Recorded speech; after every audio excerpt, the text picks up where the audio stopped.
Welcome to my channel. అందరూ ఎలా ఉన్నారు? బాగున్నారా? ఈరోజు మా ఇంట్లో క్యారెట్ హల్వా చేస్తున్నాము. దానికి ముందుగా క్యారెట్ తురుముకోవాలి.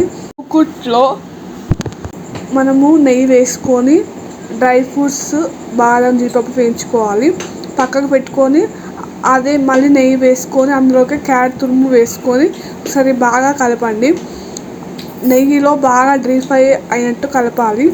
అందులోకి పాలు పోసుకోవాలి. మనకి ఎన్ని ఉంటే అన్ని పోసుకోవాలి పాలు. ఇలా పోసుకుంటూ ఇట్లా బాగా కలపండి.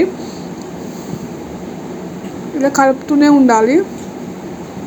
ఇలా ఒక 10 to 15 minutes ఉంచాక అందులోకి పంచదార వేసుకోండి. మనకి ఎంత కావాలంటే అంత వేసుకోవచ్చు. స్వీట్ ఎక్కువ తిన్నామంటే ఎక్కువ వేసుకోవచ్చు, తక్కువ తినాలంటే తక్కువ వేసుకోవచ్చు. ఇది ఇట్లా కొంచెం ఉడకనివ్వాలి ఒక 10 to 15 minutes.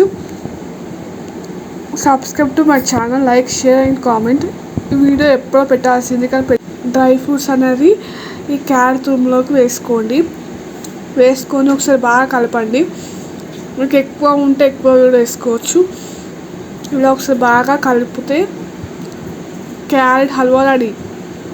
చాలా బాగుంది గైస్. మీకు ట్రై చేసి ఎలా ఉందో కామెంట్ రూపంలో చెప్పండి. ఇలా ఒక స్టైల్ బౌల్లో తీసుకొని అందులోకి ఇది క్యారెట్ హల్వా వేసి పైన బాదం పప్పు జీడిపప్పు పెట్టుకుంటే చాలా బాగుంటుంది.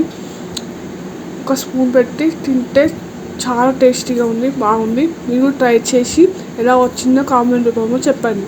Okay guys, thank you so much for watching. Like, share, comment. చాలా అంటే చాలా బాగుంది. టేస్ట్ చూశాను, సూపర్ ఉంది.